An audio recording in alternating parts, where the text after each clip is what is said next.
I'm not always a patient person. When I feel things are not moving at the right pace, I can become irritable. But what is the right pace?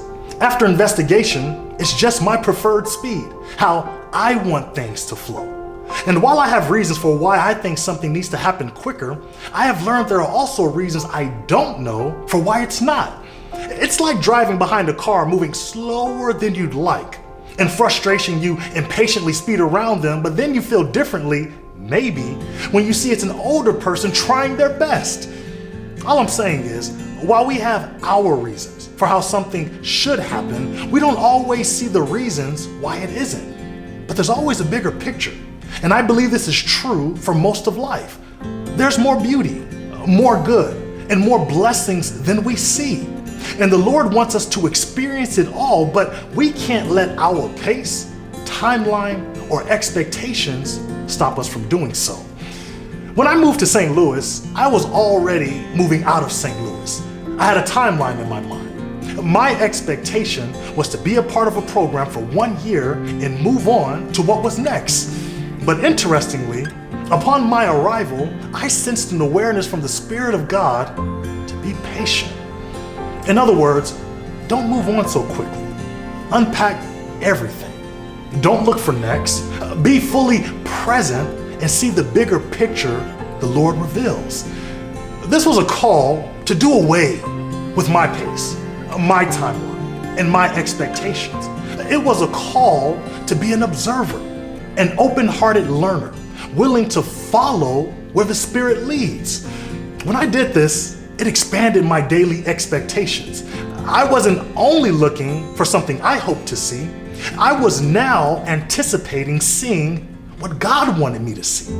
And oh, how this enriches the day. I want you to think about it. We often try to get God to see us, this or that, which is understandable, but have you considered what God is trying to show you? I ask because the Lord loves pointing out goodness to us and is pleased with those who learn to expect it. The psalmist says, "The Lord takes pleasure in them that fear him, in those that hope in his mercy." The people who admit they don't know it all, can't see it all, or do it all, and hope in the Lord's help are those the Lord takes pleasure in. Why is this? I think it's because the Lord is happy to help and is happy when we know it. So what I'm saying is, it fills the Lord with joy to hear our hope in him. And it puts a smile on the Lord's face to know we trust him to provide all we need. But this hope in the Lord's mercy doesn't just happen. It didn't for these people. I mean, one day they found themselves in a circumstance they couldn't figure out. They encountered a problem with no solution in mind, and they heard a message that help is available. And so they called on the Lord, and God gave them eyes to see mercy where they were. And when they saw the bigger picture, they were convinced that God did not leave them in a tough spot alone. Oh no, goodness, kindness, and blessings were with them too, and they knew it. Why? Because the Lord revealed it. This is why they hope in the Lord's mercy. He is a very present help in the time of trouble, showing us the beauty in our trouble. Do you hope in the Lord's mercy? Are you anticipating heavenly kindness every day?